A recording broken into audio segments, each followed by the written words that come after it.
And by the way, those were the numbers you'll use to be a part of this evening's discussion.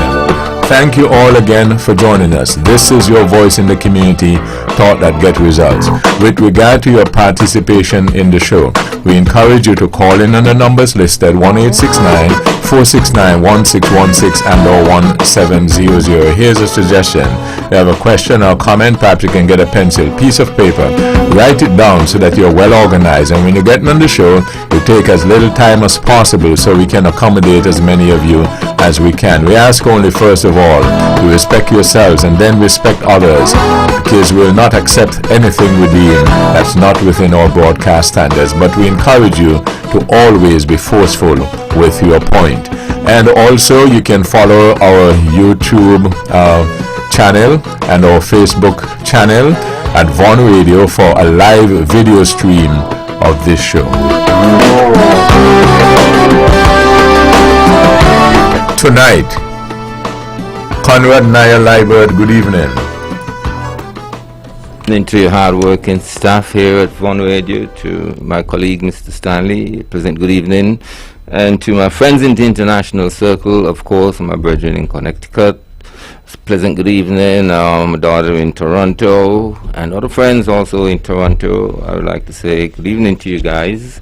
Webbo, it's a pleasure once again to be here discussing the issues affecting the people, not just here but worldwide.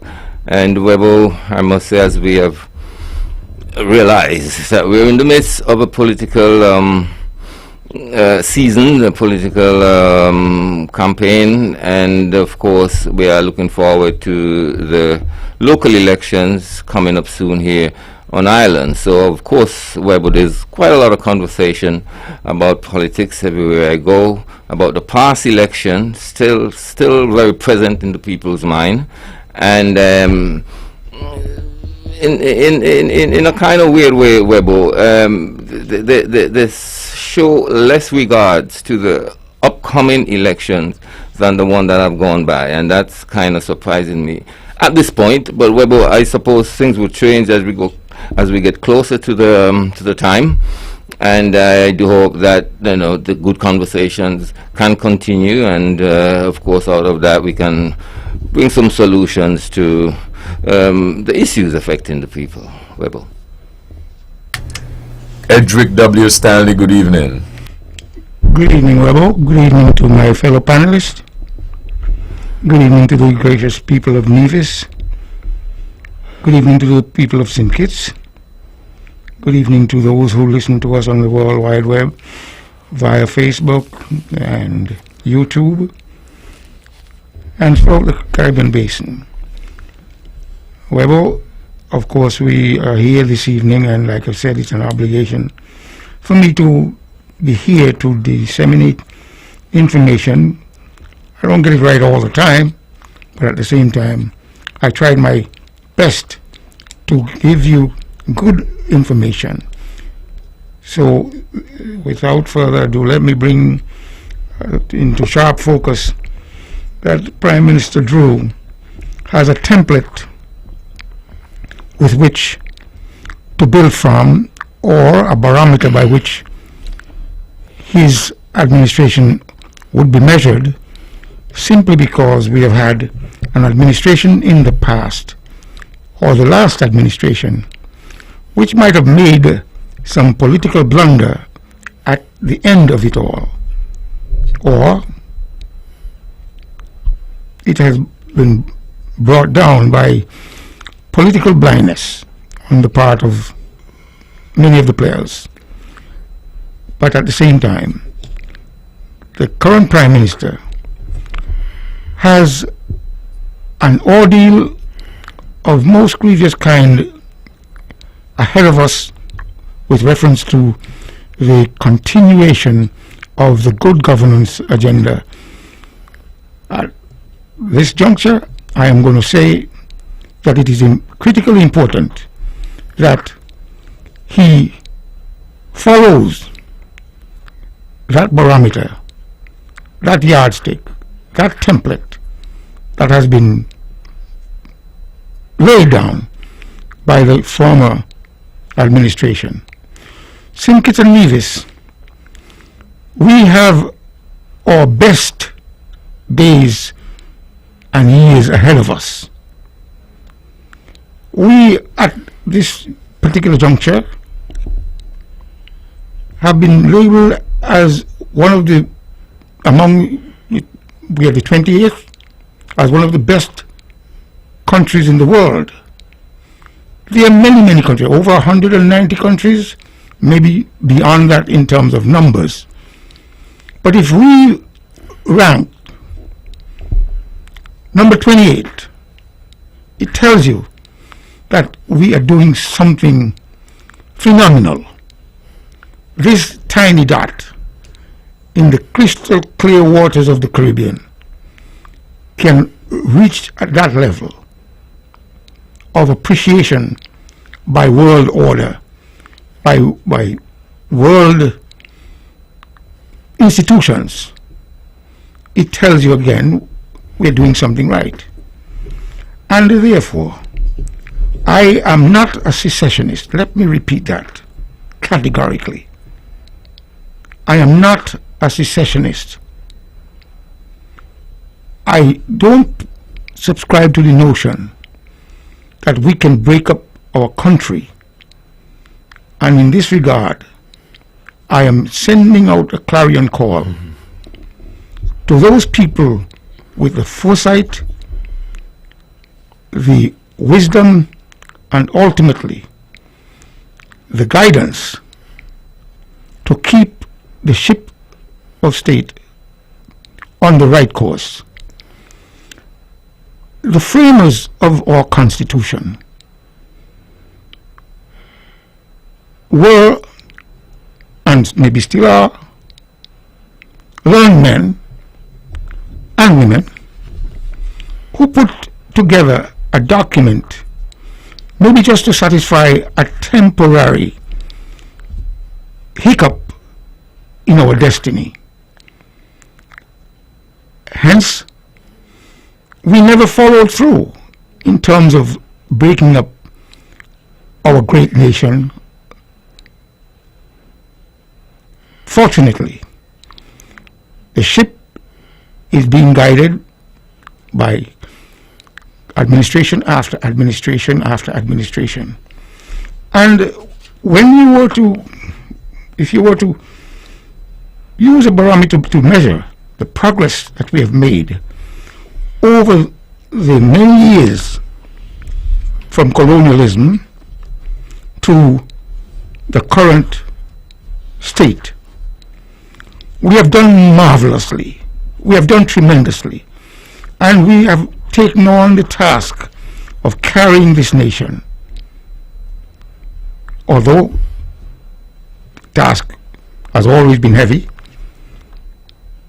the leaders have picked it up with some degree of buoyancy, and we've been forging ahead. We must look at the situation in Haiti. We must look at the situation in Ukraine. We must look at the situation in Bangladesh. We must look at the situation in Burma or Myanmar. And it tells you that the world has a tremendous amount of problems, which the United Nations, as a global body, has a responsibility to lend its hand here, there, and probably everywhere. And therefore, we again must not allow those who are so misguided in thought and idea to have our ship, which has been sailing more so in good, calm waters. Once in a while, we'll get a boisterous storm, and we have to know how to navigate through that boisterous storm. But those boisterous storms have always been temporary. But again, if we were to look at the history of St. Kitts Nevis as our country, we have done very well. And and therefore, I am admonishing those secessionists to abandon the idea of breaking. And sometimes I like to be more on the optimistic side, or to be seen that way, really. But Mr. Stanley went down a road about secession, and obviously we know that, Mr. Stanley, that you're not a secessionist. That is okay, and that is fine. I am a secessionist, and there are many like me in this island. I think that there are more secessionists than otherwise amongst the population of Nevis or Nevisians, home and abroad. So I'm not feeling that lonely, but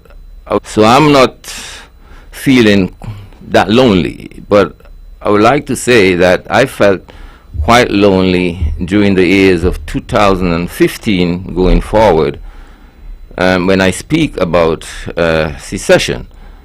But it has come back right before our face. And you know, once upon a time, I met the Honorable Van Zamri, and I can't forget that. And I asked him about this secession thing, and you know what he told me? He told me he's going to come back around again.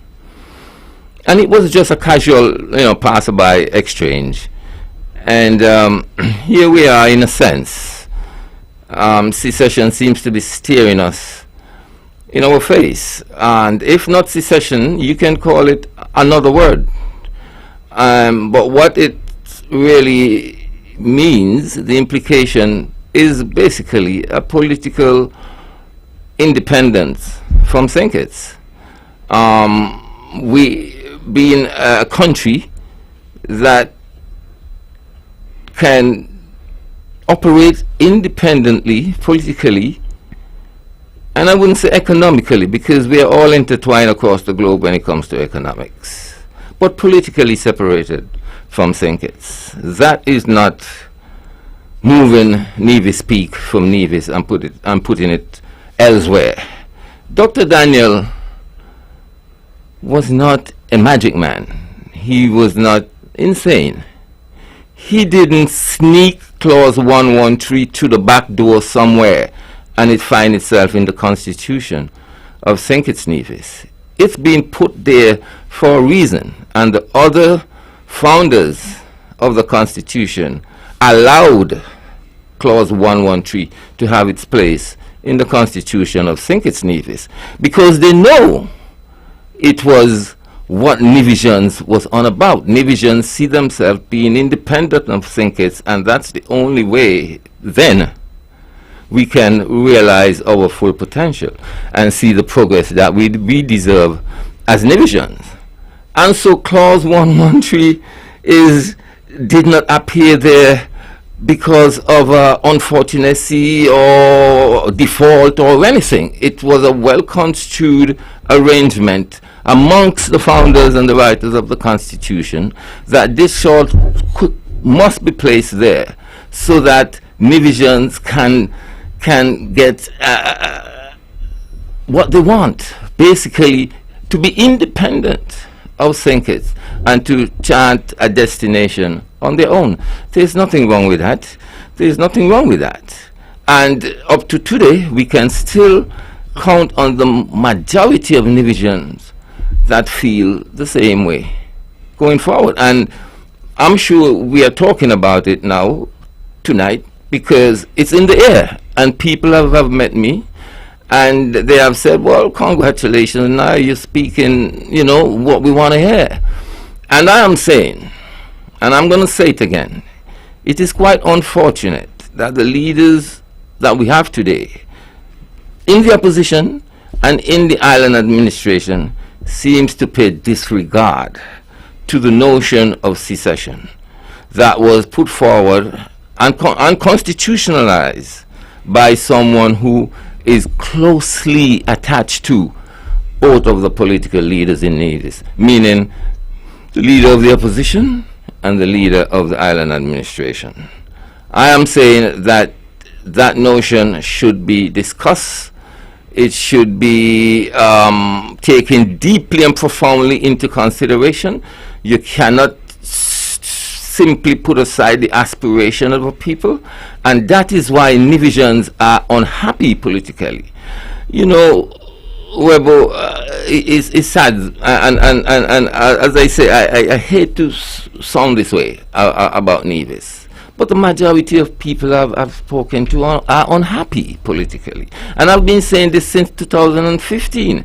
I could remember walking into a business place, and I don't like to talk politics in people business place, and I walk into this business place, and I said to the owner, we were talking, and I said, but you know, Nivisians seems to be politically unhappy. And he said to me, yes, we are, but not with CCM. You know, we think CCM deserves to be the political, you know, party in power here in Nevis. But he made the case that somehow, as it relates to Sinkits, we're never politically happy. We are just taking a chance, stepping on a turf that can move from under our feet anytime. That has bring great uncertainty to the people of Nevis. That have bring the lack, the disintegration of what the pride of my country. I don't feel the pride we once had here in Nevis, and I am asking Nivisians to stop for a while and think about that. And the leaders, the political leaders in opposition, and must try to promote that pride, because this is very important. Just the other day I listened to the Honorable Mark Brantley, and he seems to be, you know, at the peak when it comes to the Newcastle airport. The way he sounds, he wants something to happen. And I know he wants something to happen, and he have tried to make something happen. And he said that one of the requirements for it to be functional is Nivisians deciding to travel out of Nevis and not to catch the ferry to go to Sinkits, and travel out of Sinkits. And little things like that, the consciousness and the responsibility we have to our country should be highlighted, should be promoted, and as I said last week, even the huge amount of money that leaves Nevis to go to Sinkits by regular visitors, shoppers, and so forth, we must consider these are leakages within the circular flow of income and expenditure here on Ireland. I believe if we can be more conscious and more responsible to our economic worth here to Nevis, it will be the starting point. And that's why I asked for the conversation, not to just jump up and say we're going to move, we're going to leave the Federation. I think we should leave the Federation, whether the relationship is good or bad.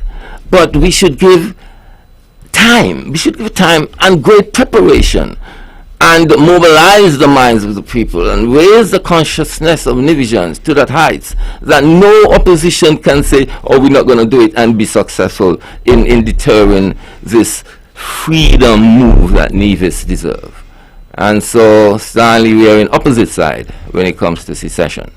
But I think the issue is burning red hot, you know. And the clause is there. It's one of the greatest thing ever happened to Nevis. That clause 113. Now Sinkits doesn't have it, because Sinkits never want to separate from Nevis. Nevis is who always feeling the pain. Stanley, you say that's a clause that shouldn't be there because Sinkits should have the same clause. No.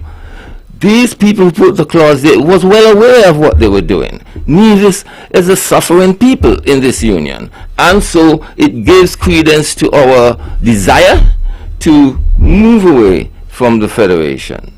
And as I said, it's one of the greatest things have happened to us. I think Dr. Daniel has such a vision, and if we simply cast blind eye to this, we will be it will lead to our detriment. It will lead to our detriment, and we will be continue to be sucked. I use the word suck because that is what happening from a very, very, very long time.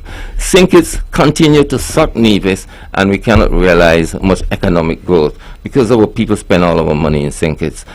And that's one reason. There are many other reasons. Yes, I'm a secessionist. Let me go back to my opening statement. Dr. Drew, Prime Minister of St. Kitts and Nevis, the current Prime Minister, has an obligation to put things right once and for all, and to ensure that the past is put behind us, and he takes on the mantle of governance and leadership with a clear understanding and a clear view that he must be fair, right, and proper.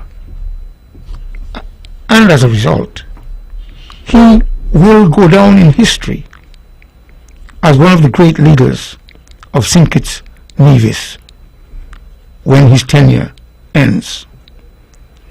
You mentioned about majority. Yes. Majority has a factual statement to it. It is based on numbers. Based on the numbers that came in the last referendum, see, about 3,800 people went and voted. And based on that, it was below the number of people who should have voted if it was such an important issue. However, those people who felt that those numbers were there but must not be utilized to give the secessionists the opportunity to bring about the separation of these two gems in the Caribbean, I think made the right decision, and the 66 2/3% had not been realized. You talk about certainty. There is no certainty out there. As we go along, we operate just like a pilot trying to fly a plane at the seat of the pants. And if you meet a certain amount of headwind, you have to trim the aircraft. Dr. Drew is in the driver's seat, just as the pilot on an aircraft. And he has to operate at the seat of the pants and to prevent uncertainty in the country which he is Prime Minister of, St. Kitts Nevis. Like I said, he has a golden opportunity because there is a template that has been established. By who? The last administration. That's a template you want to follow? Not rigidly, but at the same time, Nevis and St. Kitts were governed up to a certain point very well by the former Prime Minister. Only that he became a little misguided. So the fair share thing is what then? What? Fair share is always there. But you just say he's being governed quite well by the former Prime Minister. Well, based on he doesn't get a check mark for everything.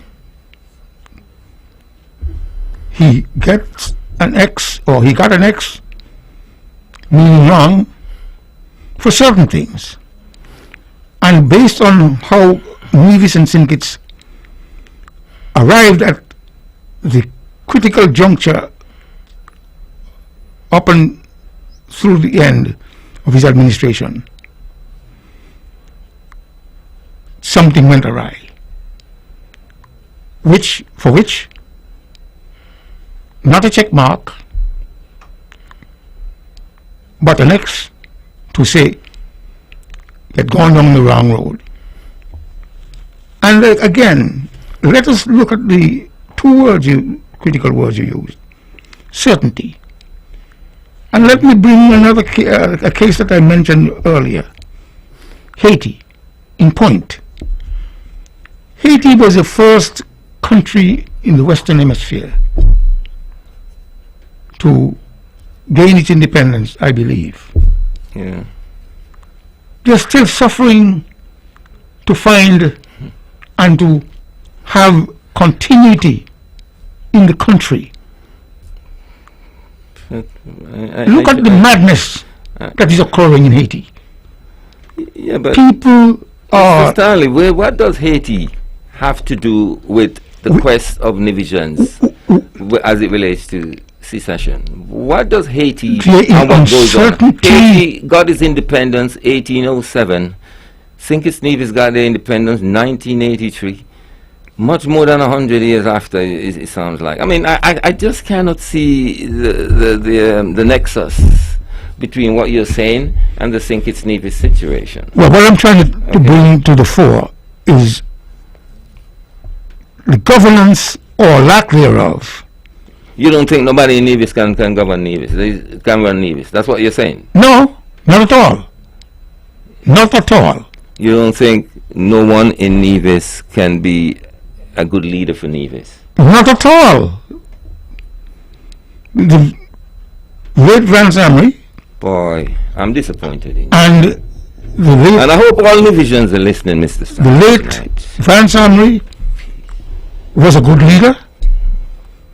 The late Dr. Simon Daniel was also a good leader.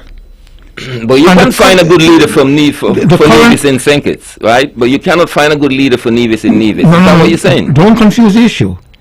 And but you said presently you cannot find a good leader in Nevis. That's not true. I never said that. Oh. I never said that. Okay. Let me repeat. I never said that. Okay, well. But that's what I heard. The Honorable Mark Brantley is a good leader, and he's going to go down in history if he stays on the right course as a great leader. But he cannot be a good leader for an independent Nevis. That's what you're saying. No, that's not what I'm saying. Okay. The history books on the Honorable Mark Brantley has not been written. And therefore, what he has done so far, he has guided this ship through good times and not so good times. And we are still forging upward and onward. That's the barometer by which the history of Nevis should be measured. Upward and onward. What we have brought Haiti into the mix is to make a comparison that a country that has gotten its independence from France so many years ago is still riddled in turmoil. And it hurts me to see our people, majority black people, can't get it right. Why? Because of greed and selfishness? So you think such things exist here in Nevis, and so we are likely to face that kind of circumstance? Well, I heard you mention in your dissertation at one point, revolution. Yes, revolution. Why? Why can't you mention peace? Well, revolution doesn't mean war in every instance, you know, Mr. Stanley. Revolution is a drastic change. Listen, we need to bring about revolutionize our mind here in Nevis. Well, look, a real secessionist, let me say this, right, has not much hope in what goes on in St. Kitts. And just up to the other day, the real secessionist has proven that there exists not much hope working politically with St. Kitts. And we have started off on a brand new part with Dr. Honorable Prime Minister Dr. Drew. And it's only hope. It's only hope. We can hope. But he may try his best. He may try his best. But I think, and I'm convinced, that Nevis can only reach its full potential with its own political administration. When I say own political, independent of Think, is collecting its own money, selling its own passport, and signing its own big arrangement. We don't need that. What's that thing is required that sometimes the Prime Minister have to sign on behalf of Nevis when there's big investment, coming to Nevis. The general circumstance simply points to that we simply seems to have grown out. But you know what?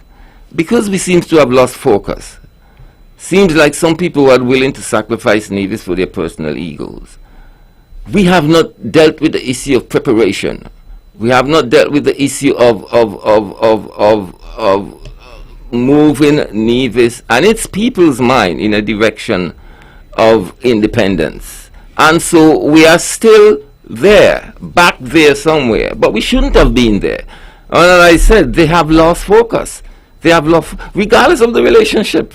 We should leave the Federation in due time if we are to see the growth that we are potentially capable of. There are economies of scale. Let me repeat that. Economies of scale. Need to see more Nevis money stay in Nevis, man. And in that regard, you don't have the economic clout to do things in a big way simply because of a small population, which is demanding modernity. Modernity comes with expenditure, massive expenditure. And if you don't have the revenue to support that expenditure, you ultimately would be running a government with a deficit. And day by day, week by week, month and year by year, it becomes larger and larger. And if you don't have the resources, natural or man-made, as the case might be, you will always be in a deficit spending mode. And consequently, what Sinkis is doing for his economic might, Nevis can do it. Exactly what Sinkis is doing for his economic might, Nevis can do it. Okay? Nevis can sell its passports. Nevis can have cruise tourism. You must remember Sinkis is our main competitor in every respect of economic activity. In every respect of it. And then in the end, we still take all of our money from Nevis and go down to Sinkis and spend it. Look, that can't work. That is why Nevis is where it is today.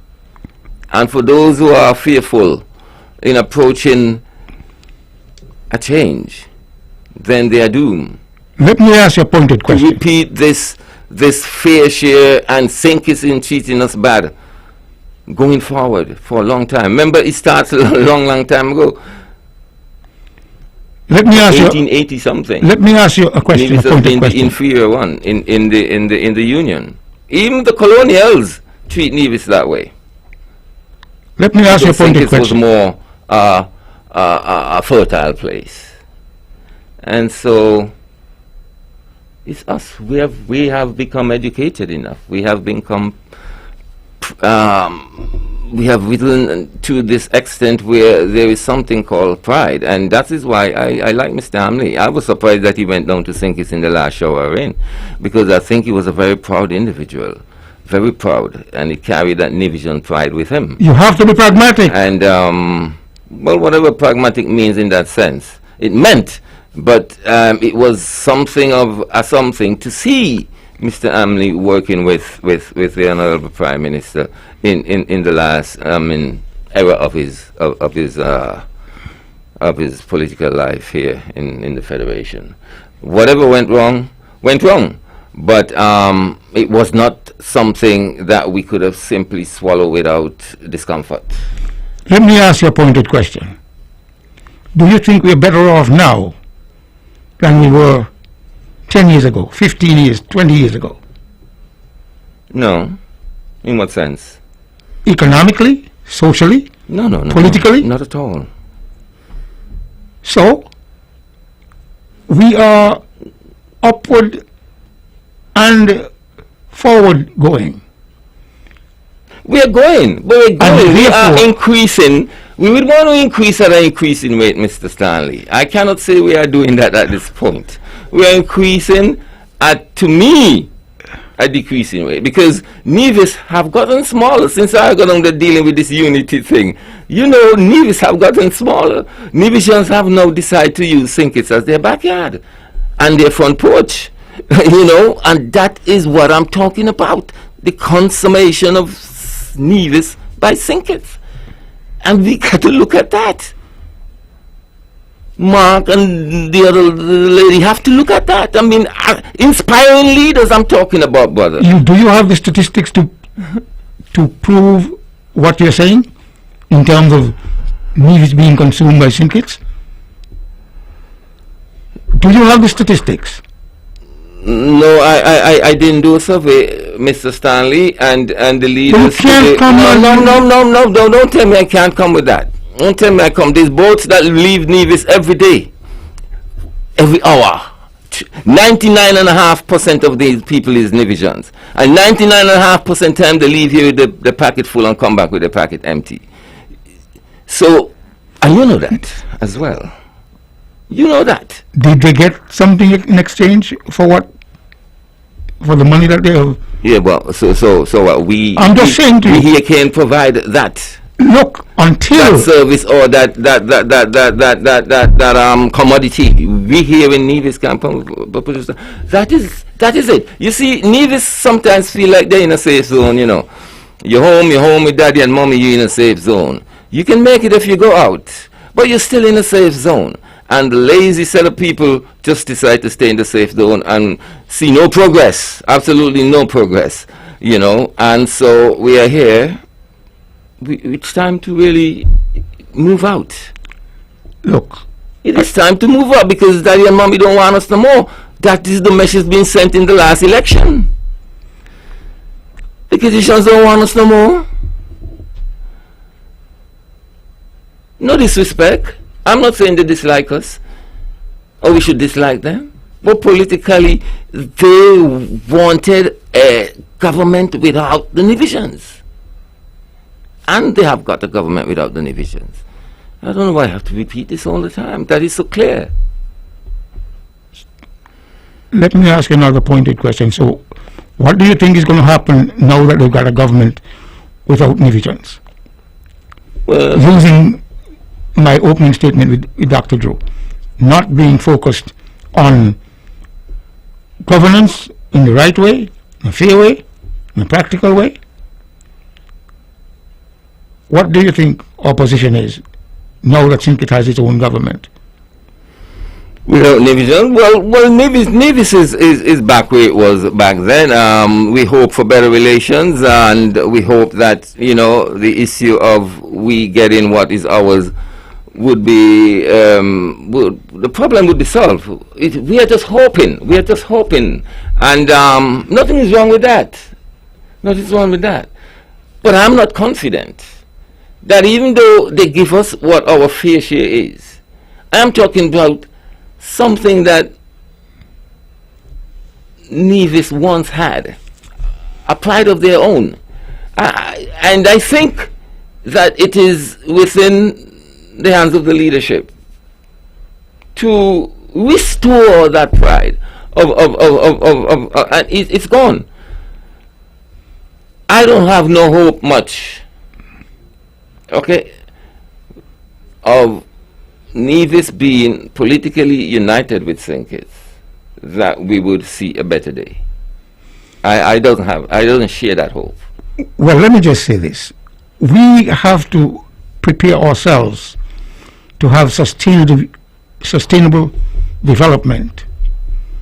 Yeah. And unless we have that, That's what we should really. That's we sustainable development. cannot. I didn't think it's as in Nevis. We got to fight for Nevis. And for the investors to come and spend money in Nevis. We got to do that. Listen, as we go forward, the Honorable Mark Brantley has already made a mark on the world stage and put us at number one with reference to the CBI program. Dr. Denzel Douglas, who has taken over the foreign ministry, has congratulated the Honorable Mark Brantley for the magnificent work he has done regarding the CBI program. We only wish Nevis was selling his own passport. Then we would have been laughing, because Marcus and Division went up there and do such a glorious work, and yet we still here have to fight for our fair share from the same program. And you think that's what? That's okay?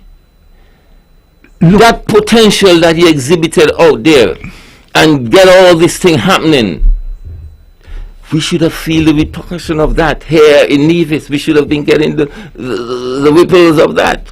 We should have been laughing. But and that's what I'm talking about. There's a downside to that. Let me tell you the downside. You have to, with the CBI program, to give up a certain amount of your space in exchange for expenditure on the part of the foreigner. Do you, or are you in agreement? Are you aware of such an exchange? When the foreigner comes, he comes to take a little piece of what you own. Well, isn't that the same in every jurisdiction where this is practiced? Dominica? Well, I'm just saying to you. Everywhere? You can't bring apples and oranges in every case. Okay. Dominica is it's 308 square miles. They've got plenty of space. Nevis, with reference to the CBI program, is still a limited island with space, in terms of space. So if you have to give up a certain amount, well, sometimes it might be the existing properties that might be purchased by somebody else at the same time. All of that is part of it, Mr. Sam. I understand it, but I think we got the space, if that's what you're asking me. There are downsides. It doesn't mean everything moves laterally. I know. So I'm saying to you, the CBI program is one on which we can build.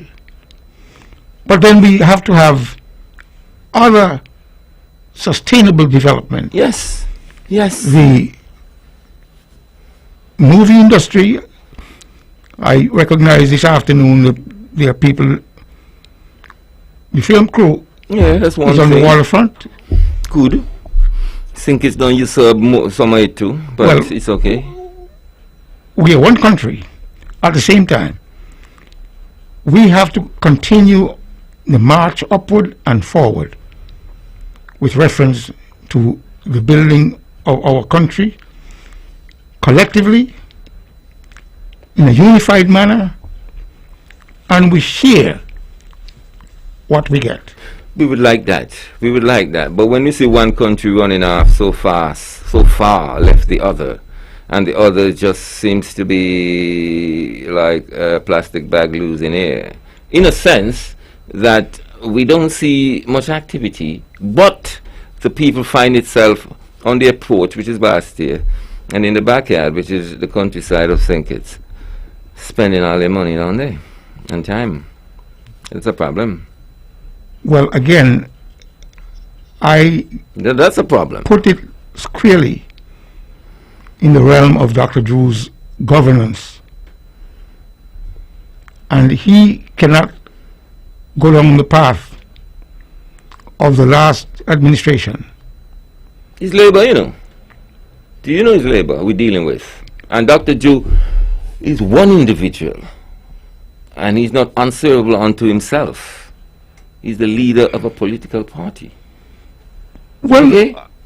And it's not like I'm stuck in history.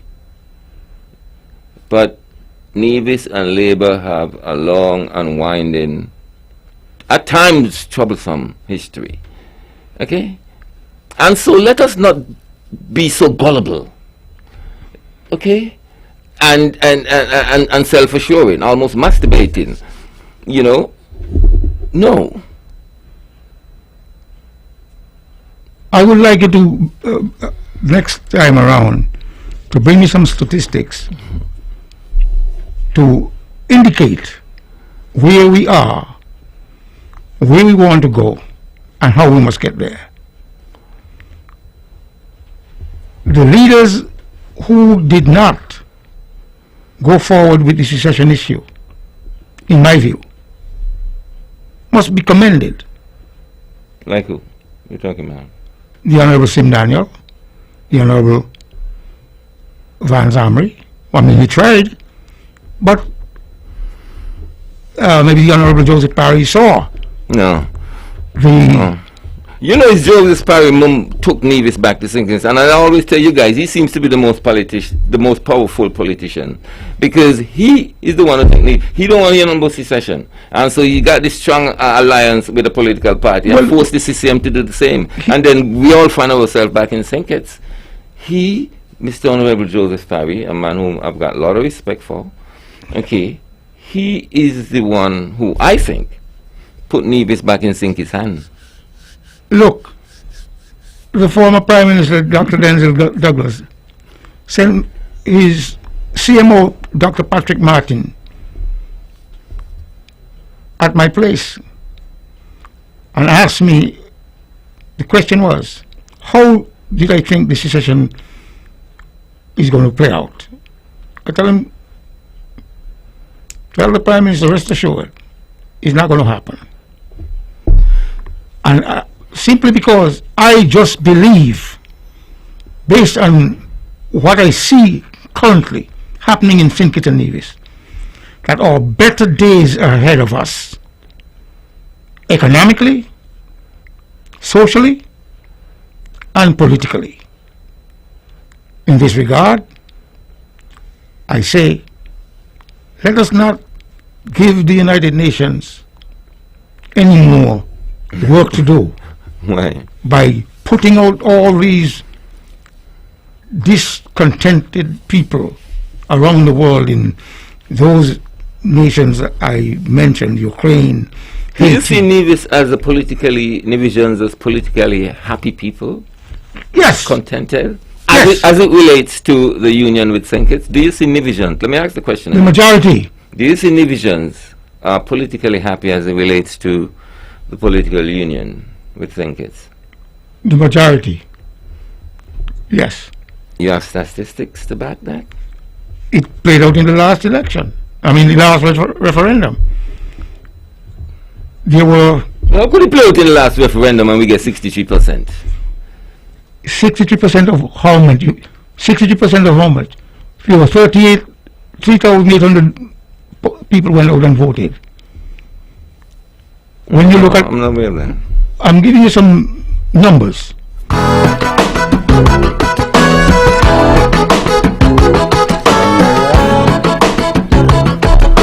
This is talk that get results. We'll be back right after this.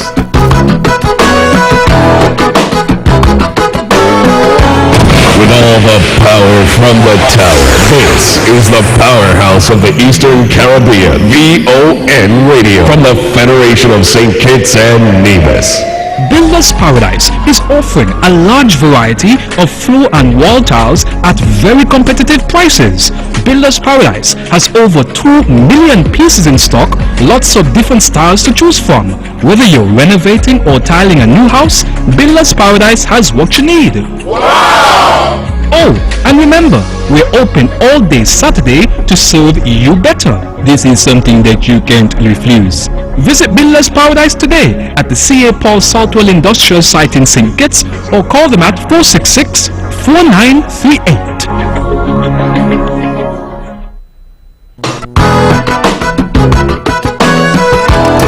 back on this episode of Talk That Get Results.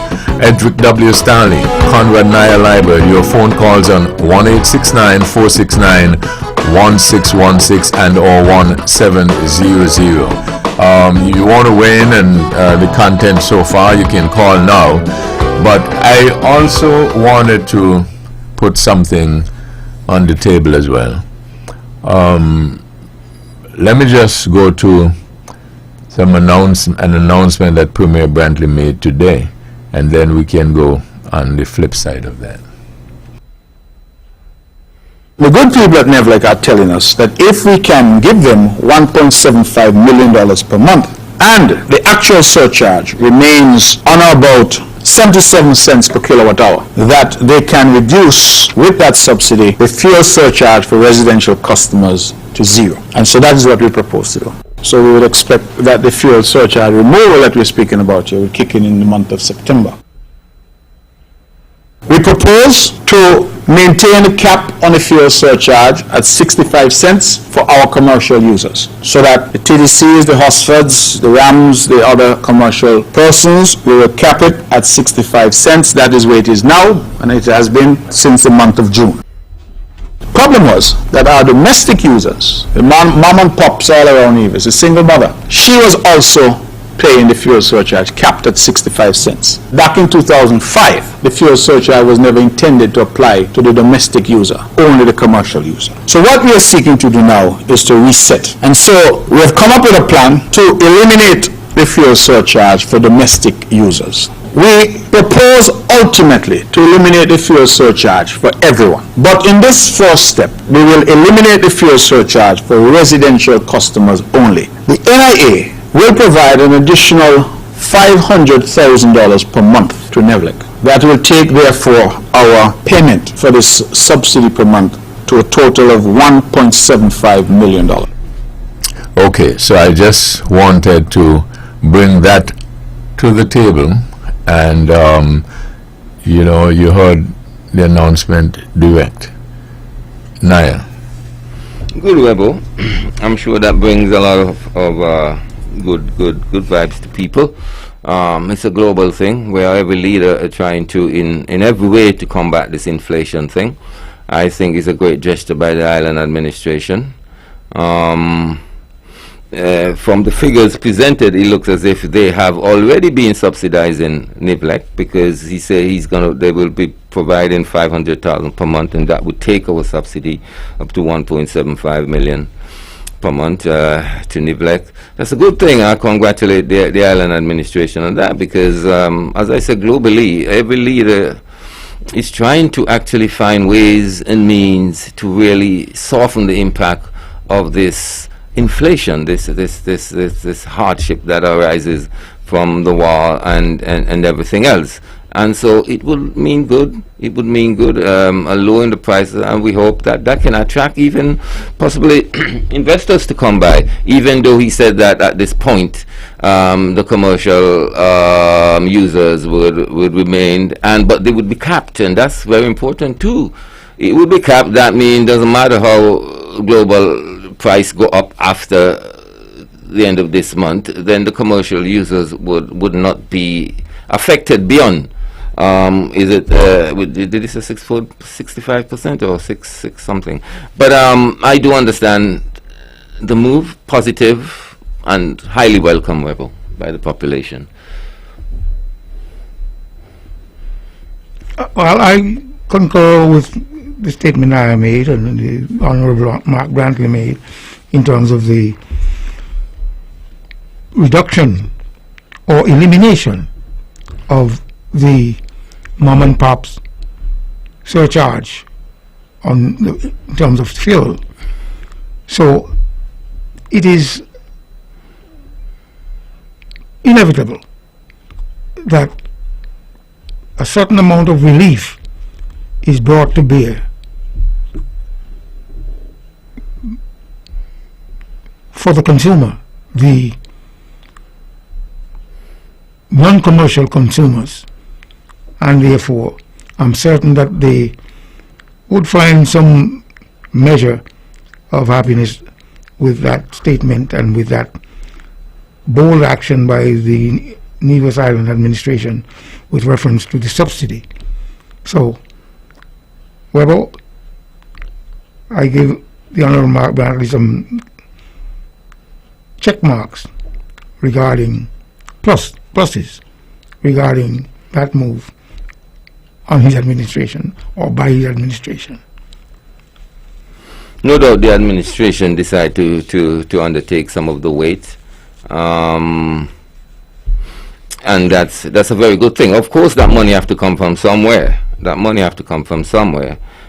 make the consumer feel better. And of course, one would expect it's all worked out that the benefit agreed by the customers will outweigh the shortage that is created from wherever that money is coming from, because I'm of the opinion that money is not really plentiful with the island administration at this point in time. I'm of that opinion. A lot of us are not of that opinion, because everybody think because of government they have an endless pool of money. It's not that way. They got to actually cut and contrive and make strong and hard decisions as it relates to priorities and how to play the revenues of Nevis. So I'm sure it's a careful move that will hopefully impact positively, but that money still have to come from somewhere, and one would hope that the government has their priorities right in that respect. Well, like I said, there is no question about it. The information is out there as to the plight of the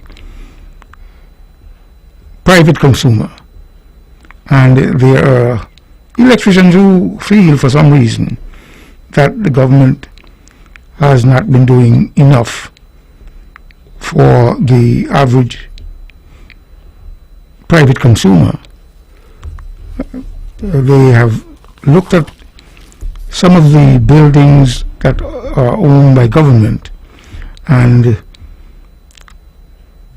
these buildings consume electricity. At the same time, it is believed or alleged that the government is not paying for any of these buildings that consume electricity, and as a result, the amount is carried by the general population.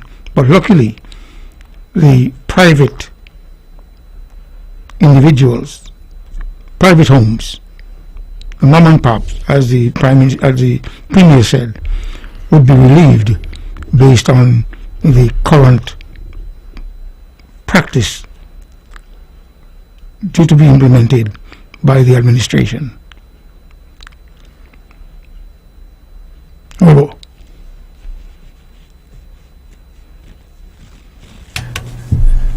I just I didn't really have a comment.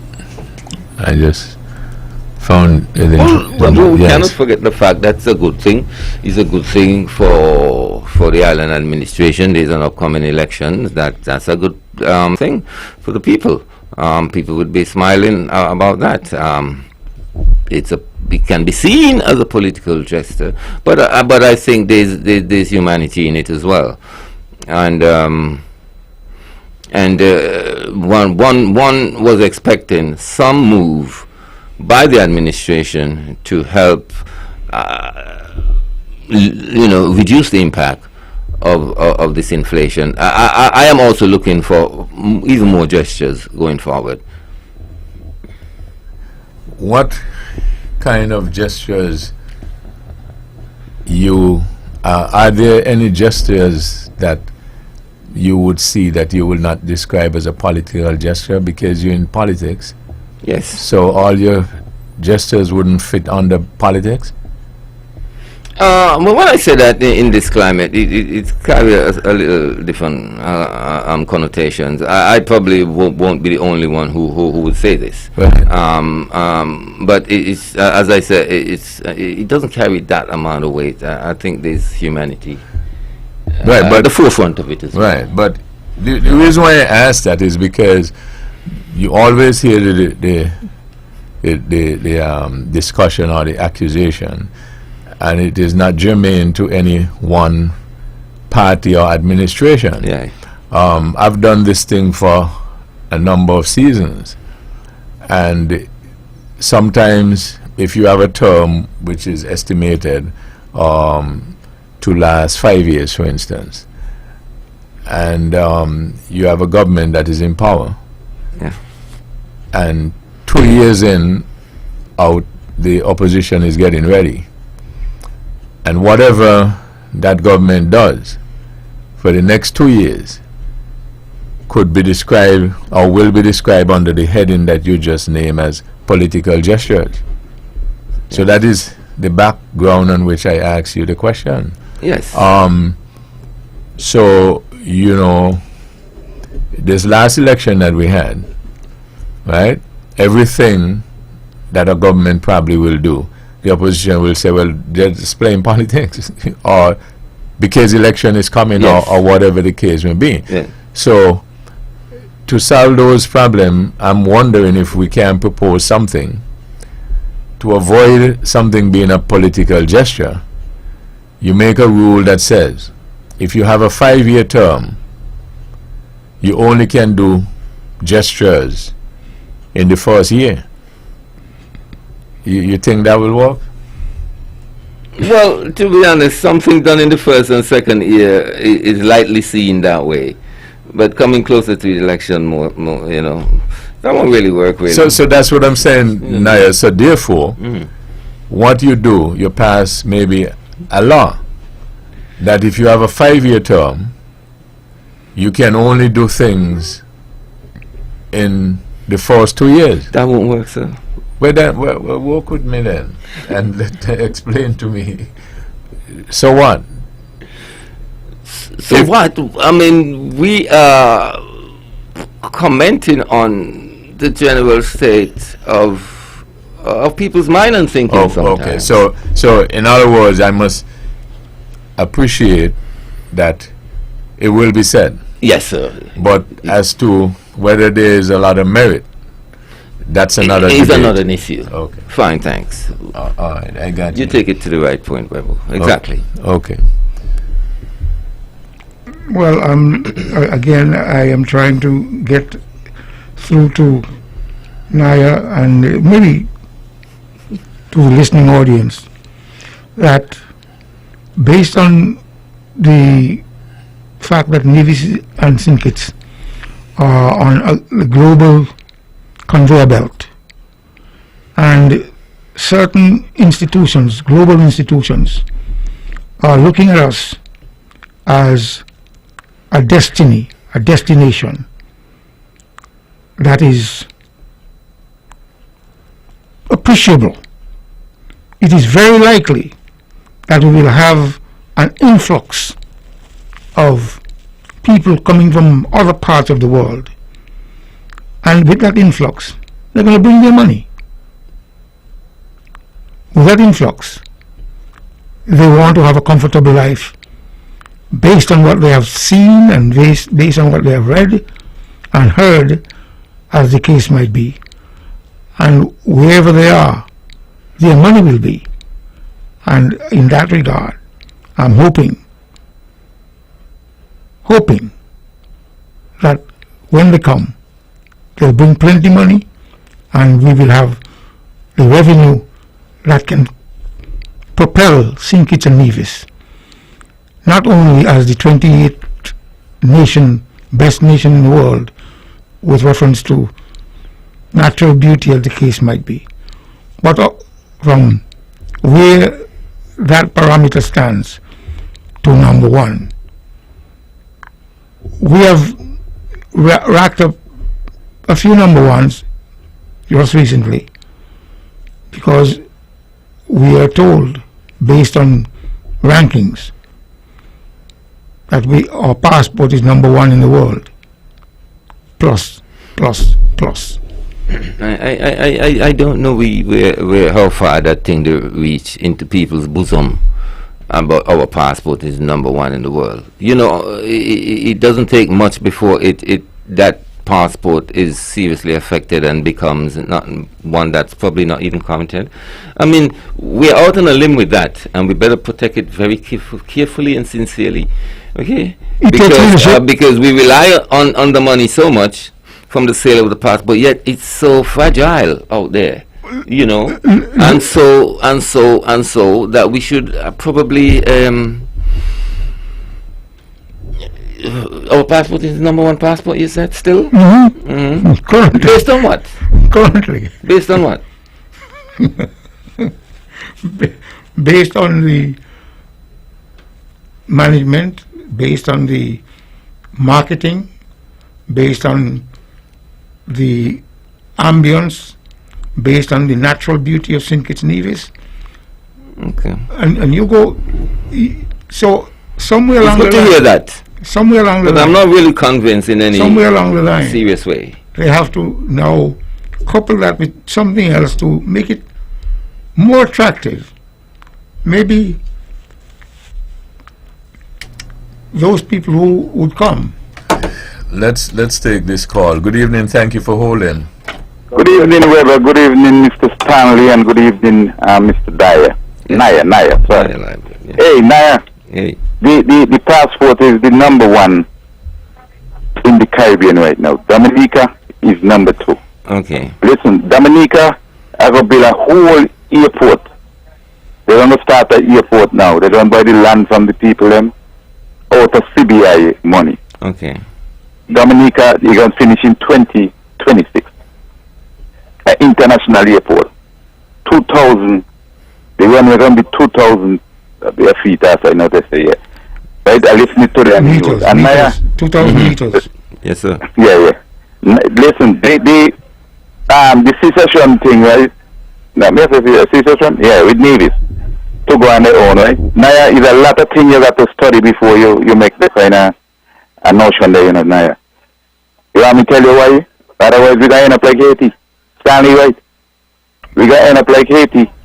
Because poverty, if you go to secession, because Nevis don't nothing, you know. Right now, Nevis don't even got a eye clinic. You have an eye clinic, but you got to go think it to the eye doctor. All of that you got to put in place. Right? You have to go think it.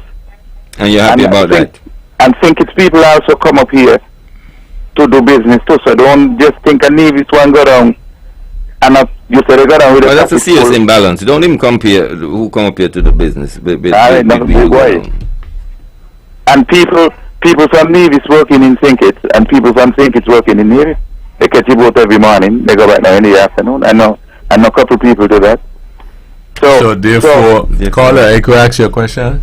Yes. That point that you made, that people from Nevis work in St. Kitts and vice versa, and they catch the boat and stuff like that.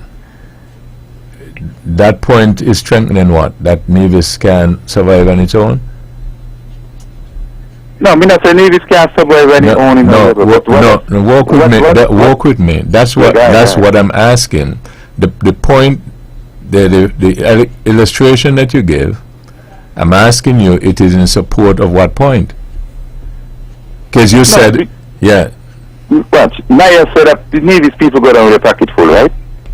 And they come back up with a pocket empty. That means they spend all of the money.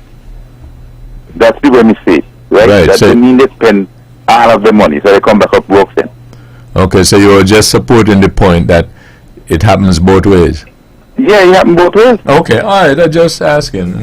Go ahead. It happens both ways, and then you got to think about secession. Me would like Nevis to go on their own, yes, but you cannot just get up. And every time people think, they're thinking like the government should do everything. The government, like the last show you all did have, me and I asked about the bookstore. But now you have a bookstore here in Nevis, in the Cotton General Mall, and the whoever run the bookstore in here, you go to buy your school supply for the children in go to school. They don't have the books them. You go to St. Kitts and you get all the books them. Books them is so expensive, $80, $90, $100. So that is not the government's fault. You have a bookstore here, whoever the the people up here running it. Is not the government running the bookstore? Look, I'm not saying it's the government running the bookstore. I just say I wish somebody can be empowered that they can spend the money and get all the books, that all this money that drift from Well, Nevis that's what I to tell you. So St. talk to the business people. He have a bookstore here. He have a bookstore in the Cotton General Mall. But I don't know. And then listen, you have to give Dr. Joe a little time. He's a new young man. His slate is clean. Just let me see what he's going to do. Because this morning we listened to Mark Wantley press conference all the way, beginning to end. And he said, right, that on the 19th of August, he did have a meeting one-to-one with Dr. Joe. Then they have separate meeting on the phone and everything. And he said that the man asked him, like, he want to know the expense for Nevis then. And he line out everything and so. Right? He line out. And then he even said something that I never know if I go. Them business place here, like TDC and all of those places in Nevis, they take that from you up here. But they pay the VAT in Sinkits. Nevis don't know that. So they should set up a thing that if VAT collect in Nevis, stay in Nevis. But they pay one VAT, and like they want to say they pay one VAT in Sinkits, cover Sinkits Nevis. No, that's not good. Right? He even said that. And he said that they work out like with the CDI program, you work out the expense for Nevis. Just give a chance if things don't work out. And then you say Stanley asked you again if things better than 10 years ago in Nevis. You say no. But now I tell you the truth. Things ain't better in Nevis than 10 years ago? No. You know? No, in what respect, sir? In what respect? I said no. But now you can't see, now you're blind. Things much better. And listen here, things, that's some the time you have written these campaign things and so. Like Nevis people hungry, Nevis people poor. No, nobody ever hungry. Nobody ever poor. Everybody else, everybody. Nevis is how Nevis is. Nevis small. But I would really like Nevis to go secession, but still, you cannot just get up like that and go secession. And you say the people in Nevis, them in Nevis want secession. They're hungry for secession. That's what you're saying, Naya. I said the vast majority of people in Nevis. I don't know. Who tell you that, Naya? You wanna survey? No, I'm not running a survey, no. Because you can't just get up and say, you can say otherwise. Can you say otherwise? No. Then, I wouldn't say that. I wouldn't say everybody's desperate for things, because you got to think, look at me. You got to think before this. You got this situation. You can't say otherwise. You end up like a Haiti. Oh, that's foolishness, man. I'm going to end up like Haiti. You're just... I'm telling you. You're cowarding out, man. We cannot take that on board. No, me not coward. Okay, all right, caller, I think I got your point. So thank you very much. All right. Okay. Good evening. Thank you for holding. Good evening, gentlemen. Good evening. First of all, the thing with the electricity, really and truly, we should not have been having that discussion now, because after all these years, we should have been further along with geothermal. Okay? It now appears from Mr. Brantley's press conference that things, I think he actually set a date of December when the production wells are supposed to the people who are going to be doing the production wells are supposed to come here to start or something like that. Okay? And hopefully that would be the game changer that Nevis needs. Okay? Now the problem is, I don't know that this secession thing... Before you go on to the other topic, and the statement that you just made, just for my information, do you know whether or not any such statement have been made before about production wells or dates and stuff like that for geothermal? Not a firm, as far as I know, not a firm date was never given. So there was always talk about it, but right, this is the first time, as far as I know. Right. So that's as far as your knowledge is concerned. Yes. Okay. If you were to learn that firm dates were given before on more than one occasion, would that change your hope? Yes, it would. Okay. Go ahead. Absolutely, because go ahead. especially in light that an election is coming up, that changes that picture altogether. Okay, go ahead with the other point. But with regard the secession issue, I honestly feel that the two islands complement each other. Yes, and that does not negate the fact that there is competition as well. Okay, and the competition is good. I think that pulls both islands up. Okay, and I would like there seems to be an avowed secessionist on the panel. I would like him I'd like to ask him if Nevis had its own government or administration and St. Kitts had its own, and both were allowed to go on the market for passports, and whatever each gets, it takes. Would he be satisfied with that? Or does he just want a total break in the political administration of the island? Okay. Because, so that's your question, Naya? Yeah. A total break. Yes, politically. And you really think that, you don't think that the islands themselves, right, as let's say insurance is good for both islands if they maintain political links? When you look, for instance, at what happened to Montserrat, when overnight, I mean, the place just... But Carla, what you're doing, you're getting the opportunity to ask him the questions, and so he'll answer. The first question he answers. The second question is what? Don't you think that for insurance, in inverted commas, purposes, that it is better that the islands maintain political links? Answer, Naya. Yes, but political link does exist between every island, you know. There is that over responsibility of each neighboring island. But as Antigua is to St. Kitts, well, Nevis can be the same thing to St. Kitts as it relates to its politics.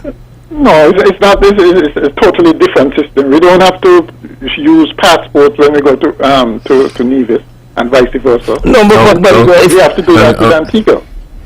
Right. So that's what I'm saying. Those kinds of linkages. Why get rid of them? I don't see a problem having a different passport. But here's what's happening, though. Right? He has a position on something.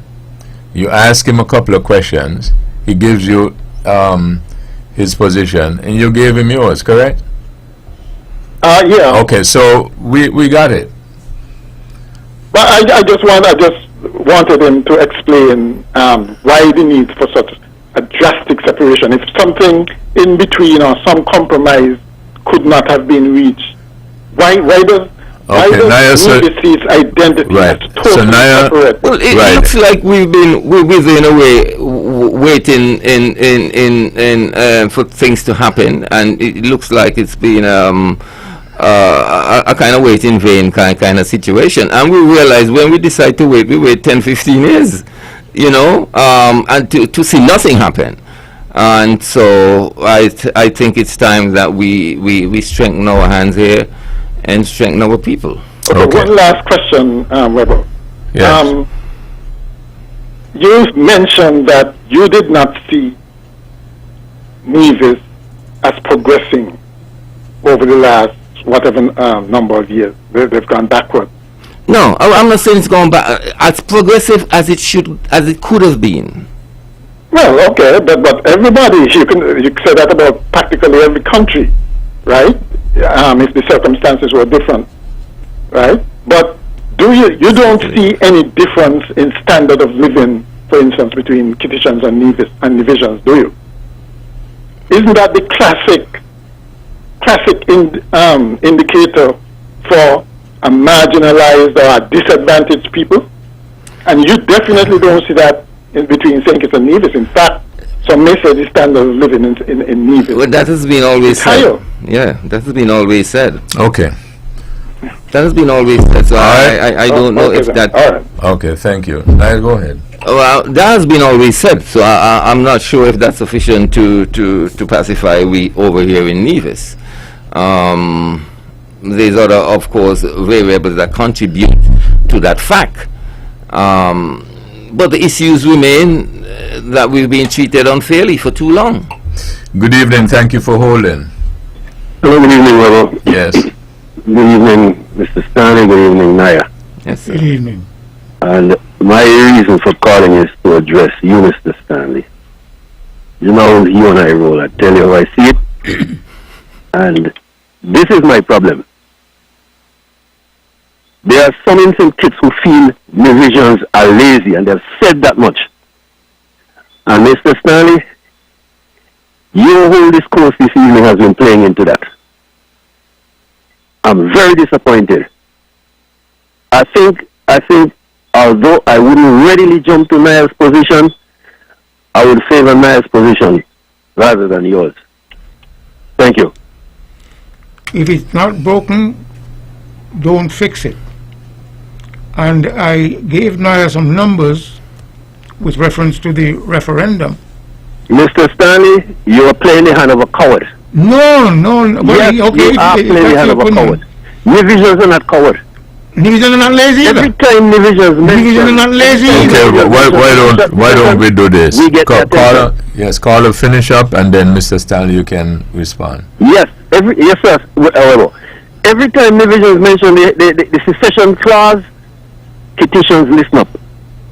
They pay attention, and that's the reason why it's there, so that we could have what we need.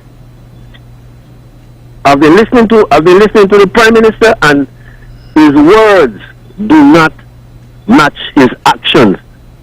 You hear him say that he wants to fix the relationship between St. Kitts and Nevis. The best way to do that is by having elected representatives of Nevis in his cabinet. And you see any semblance of that in his cabinet? Pay attention. Have a good evening. Okay, Mr. Stanley.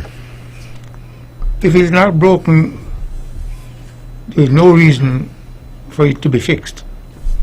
Nevisians are not lazy. And we have clearly demonstrated over the years that Nevisians are not lazy to the extent where we are forging ahead.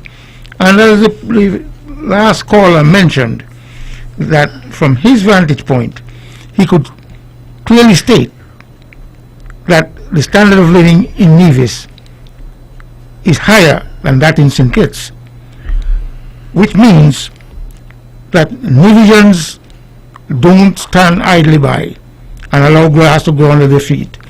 They continue to toil upward and onward, and the evidence is there to show. Well, let me ask you this.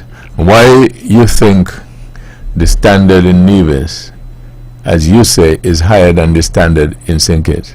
What do you attribute that to, if anything? We are industrious, more so than the people in St. Kitts. And that you think is the primary reason?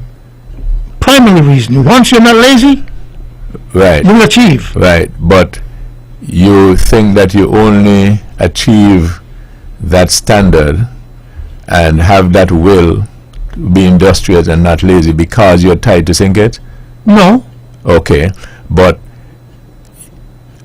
nevertheless you say that you hardly can make it unless you're with Syncage. No, I'm not saying that either. Okay, so would you say then that based on the fact that you have a higher standard, that you're able to achieve this thing, not because you're tied with Syncage, can you then agree with Naya that you can make it on your own? Making it on your own is subjective. Work with me. I'm working with you, Webbo. You have said I'm working with you. that you have achieved these things not because you're tied to Syncage, because you're hardworking, etc., etc., and you have achieved these things. But you then argue and say to Naya that you must not do it while you're on your own. Correct? That's correct. Okay. So, from a factual standpoint, you are agreeing with Naya that you can. Let me put it this way. Based on the fact that these two islands were going back to 12,000 years ago, based on an article I read in the National Geographic, these two islands were inseparable. Just as the ocean rose and the water separated. The cattle and the calf is a clear demonstration that these two islands were together. At the same time, the caller before made the reference with reference to the natural disaster that happened in Montserrat. These are mammoth setbacks. We do not know what is coming down the pike. Okay, so it is on that historical data information basis that you are making your point for the unison, Partly. not on the basis of the economics. So it is fair then to deduce, based on what you just explained, that Naya's argument from an economic standpoint is sound. But your argument to remain as is based on what you just touted with the hundreds of years ago, the inseparable nature of the islands based on physicality. If it is not broken, don't fix it. Now, am I correct? I just trying to see whether or not, using my own words and deduction, whether or not I'm correct. Maybe you'll have to repeat it again. Okay, but let me see if I can get my technician to spin it back what I said, because maybe I might use a different word the next time around. So okay, so maybe what I realize that you probably need some time. So work with me. So how about we do this? Why don't we do it? We don't do it now, and I give you some time. Webbo, meaning not tonight. Webbo, So my thing is, you and I work with me. You and I have been together for longer than some people listening been born, right? So I got you. Let's leave it. I'll give you the time, and you go on to something else. Well, my thing is that I strongly believe, that the problem is with leadership, mankind, the human factor, which is always there. But we can change as human beings based on how we operate, based on our emotions, as the case might be, based on practicality. And I'm saying, in my view, St. Kitts and Nevis together as a nation is more guaranteed to be successful economically, politically, and socially. Based on history, we have come a long way, but the journey has just started. Let's go to another point that you were making earlier with Naya, and you were about to repeat it with a caller. So let me just address it. you said to Naya, when Naya was making his presentation in reference to why he thought Nivisions hold a particular view in terms of being on their own, and you asked Naya whether he had any data to support that, and Naya said he had a referendum. Remember that? Mm-hmm. And you said, but in the referendum, the majority of the people said they didn't want it. You remember that? Yes. Okay. So,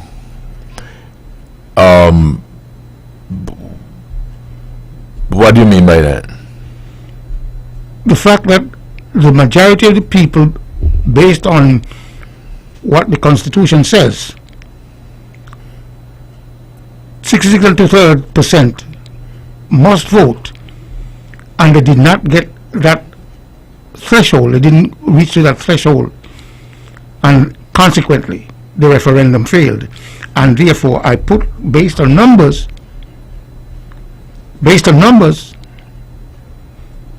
that the majority did not want it. Okay, well, let me ask you this. Based on numbers, if we're doing a cricket game, because West Indians understand cricket, right? And I make 99 runs. A prize was up for the person who make 100. The person who makes 100 was going to get $5,000. You with me? I'm with you. I make 99. You made 9. Right? Based on numbers, the both of us, none of us reached 100. But based on numbers, who got the most runs? Obviously, 99 is more than 9. 99 is more than 9, but 66 is not more than 30 something. Based on your numbers, right? Based on my numbers and based... So, when numbers are used in your referendum, they have a different connotation? No. Okay. No. But there is a barometer by which we are measured, and if that barometer is used and it does not quantify the numbers as supposed to be, then obviously... Caller, please call back. Yeah. Then obviously you have to be guided by the numbers that the barometer states. Meaning the 66 and 2/3%, if the threshold is 66 and 2/3% and the threshold is not met, then the referendum failed. Yeah, but that doesn't say the majority. But go ahead now. That doesn't say, even though you did not make the threshold, that the majority of the people said yes to it. You know what is happening? What is happening in these contemporary times, and I tried to ignite a discussion last week, and I failed, is that it always happened because it's from the beginning of time. Yes. But it is more prevalent now with this alternate facts. And people would say things they know they are wrong, but they keep repeating it because it doesn't matter what we do that is wrong, we must find disciples to follow us. One thing that I have learned is explained in a song what Kenny Rogers has, entitled The Gambler. And I exercised it earlier when I told you we've been together for a while, so I think you need a break, so let's go on to something else. So you got to know when to walk away and know when to run, because what I recognize that sometimes, as I said, people know something is not true or not correct, but they keep saying it because you must find disciples no matter how wrong you are. And I realize, as I said, that there are times when it doesn't make any sense. Like a lady told me, I think a couple of weeks ago, when I gave her the information on something, he said, well, I still believe otherwise. And I realized when That I does had to not finish. apply to me, Webbo. I do not remember how many eligible voters participated, should have on the voters list at that time when the referendum was called. I don't remember. But let's look at a practical situation. How many people voted in that referendum? There were 3,800 plus. Needs at the time, I'm going to put a number on it, 38 and 38 is 76, 7,600. And I believe in my heart that Nevis at the time had more than 7,600 voters. So if 3,800 went out, 2,700 voted. Those are the numbers I remember. Yeah, but hear me out. Yeah, I'm going to let you finish. But I appreciate you. You're understanding and articulating what you said. But I don't know if you're considering what I said. You're repeating the same thing. Webbo, what you're trying to tell me that I am lying? No. Alternate facts? No. What you work with me. Work with me. I don't have a problem if somebody say what I say. The difficulty is when you make your own interpretation and then apply it to me. Well, we are in a debate, and basically I'm giving you the numbers by which you must be guided. If 2,700 people voted in that referendum, and there should be, or there had been, an amount as 7,000 voters in Nevis at the time on the registry. 27 are 54, meaning 5,400 people, which means if you were to look at the numbers beyond 27 and 27, the majority did not vote. But that's normal. If you have a cricket match, because people, West Indians understand cricket, and so Naya and you pick a team and you play a game, and Naya's team won the game because they made more runs in the end, and then you argue you actually won the game, because if you had your other 2 or 3 batsmen who are great batsmen, if they were playing, they would have made 100 each, and therefore you would have won the game. So we can only play the numbers that were present. Hello. Right. So you can only use to make your point that what you work with on that given time. The time you start to bring in, if those other persons were there, etc., etc. And you know something? Like I said, again, I know the analogy is not correct. I know when we need a break. Your comparison is not correct, Webbo. No, I know when we need a break, and I know the audience, right? They got me, and they got you. You made the choice.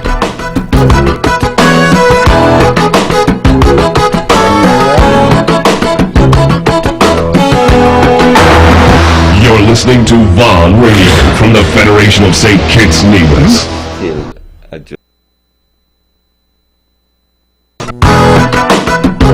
Back with our remaining minutes on this episode of Talk That Get Results with Edric W. Stanley, Conrad Nye Liebert. Your phone calls on 1-869-469-1616 and or 1700. What else we got?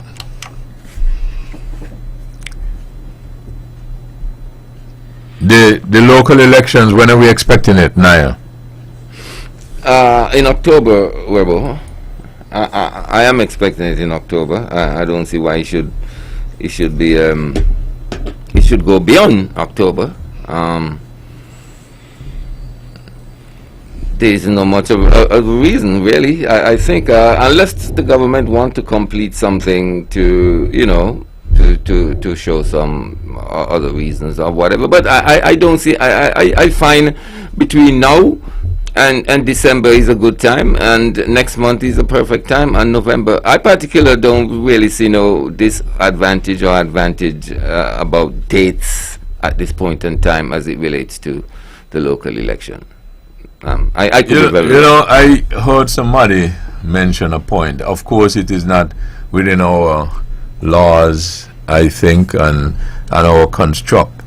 But, you know, even as people continue talking about constitutional reform and probably things that you can put in there that now you have seen certain things and so on, it would have been interesting, the point was made, that having found ourselves in the situation that we found ourselves in with the federal election coming, and then the local NIA elections were right on the horizon, whether or not both could have been done at the same time on the same ballot. Because, you know, sometimes in the United States they have an election and they have a lot of other different issues that they put on the same ballot. Yes. What do you think of something like that, as even as we are reforming whatever we are talking about reforming and stuff like that, you begin to look at different ways? Because what I have noticed is that as we have these discussions and reforms and all sort of things, you have to really think far and wide and think ahead so that you don't end up reforming now and then 5 years down the road something happens and then you want to reform again. What do you think, Naya? Well, we have so much political ups and downs sometimes within the union of St. Kitts and Nevis that I could understand exactly what you're saying. You might do something and it work well this time around, and you might say, well, maybe we should make it a policy and maybe make it a feature of our political of our democratic exercise by now putting local and federal election together down the road, and then something pop up as it did recently, and we find a tug and war between the dates, and then we realize that maybe we should leave it the way it was. You know, things happen. Perfect example is like what we have just experienced. You know, no one was anticipating a federal election, and it happened. So maybe we should just approach this thing with some tentativeness and leave the bracket open. Well, the Constitution would be reformed maybe through the legislative process. And if that is done, it would be easier on the voters, especially those of Nevis. And for the leaders not to see this as a practical matter is somewhat politically inexpedient. Yeah, but Mr. Stanley, suppose a vote of no confidence come up again, and the same thing repeats itself, and then the federal election will have to happen in short notice, and then we cannot just fast forward the local election to meet that date. That is what I'm talking about. Well, Things we understand that may happen. We understand that, but I'm saying to you, as the nation matures, ultimately, they will have to come up with this additional Nevis Island administration election to be on the same ballot. Nothing happened before its time, but it is coming. Good evening, sir. Good evening, thank you for holding. Good evening, thank you for holding. Okay, that Caller, please try again. Yes, go ahead, Mr. Stanley. So, the Fred Phillips Commission, which brought about an enormous amount of information regarding constitutional reform. At this juncture, let me just say that only one book they got left because they have thrown out all the other books in Zinkits. All right. So good evening. Yeah, let me take this. Okay. Good evening. Thank you for holding. Hello, good evening. How are you doing this evening, Mr. Herbert? And Mr. Stanley? Yeah, I'm all right. Naya? Good evening. How are you doing? Good evening, sir. I've been listening for the past 20 minutes. Not very long. But I think that we as Nivision, we need to start thinking of moving forward. From since I was a little boy, I'm hearing about secession.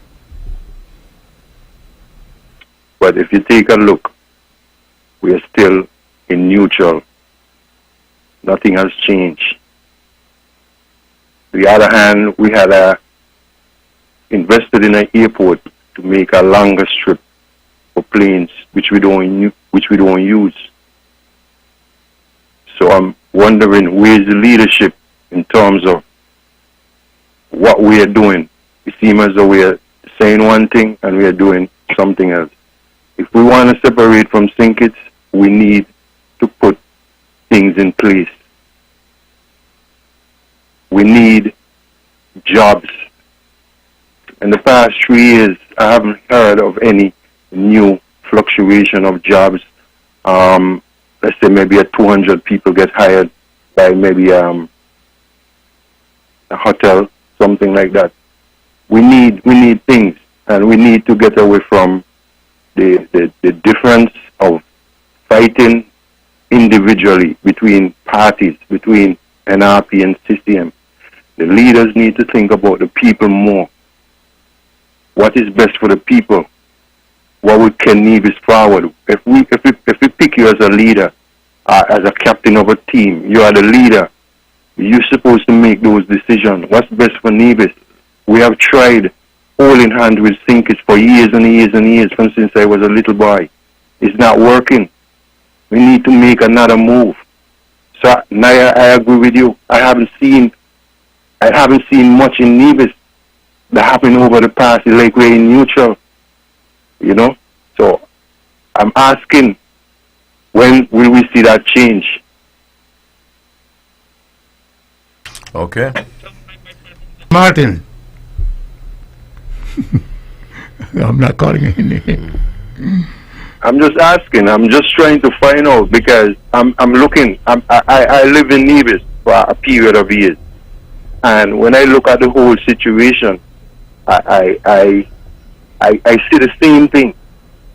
I see the same thing. If I want to come back to Nevis to invest in Nevis,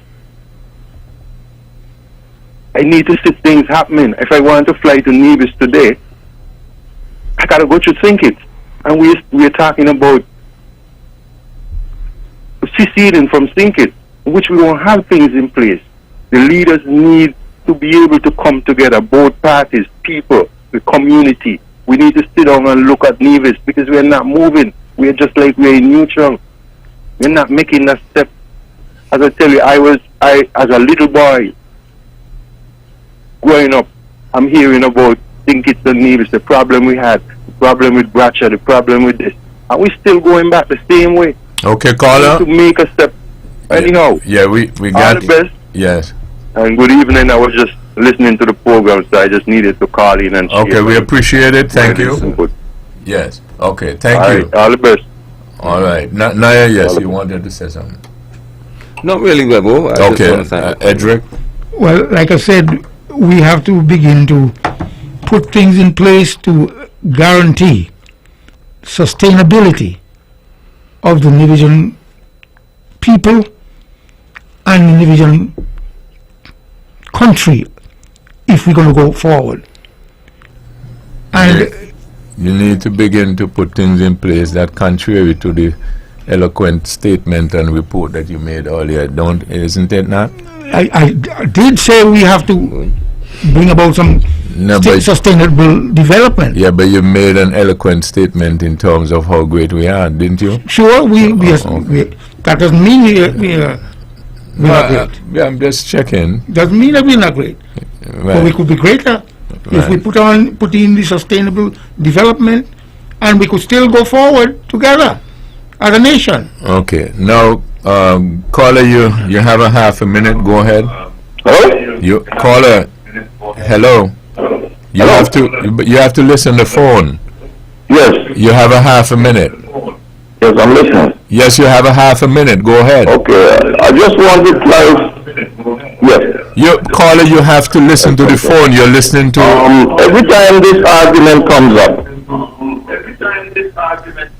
Okay, that's not gonna work for the half a minute. Who's got the last word?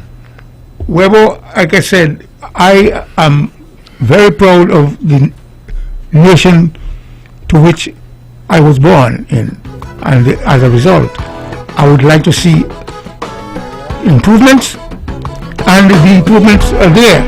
That's the last word. This program repeats tomorrow evening, tomorrow morning at 10 o'clock following the VON News Minute. Join the Honorable Mark Brantley tomorrow evening at 8 o'clock for On the Mark. Thank you all again for joining us. This is your voice in the community. Thought that get results. You all have a wonderful evening.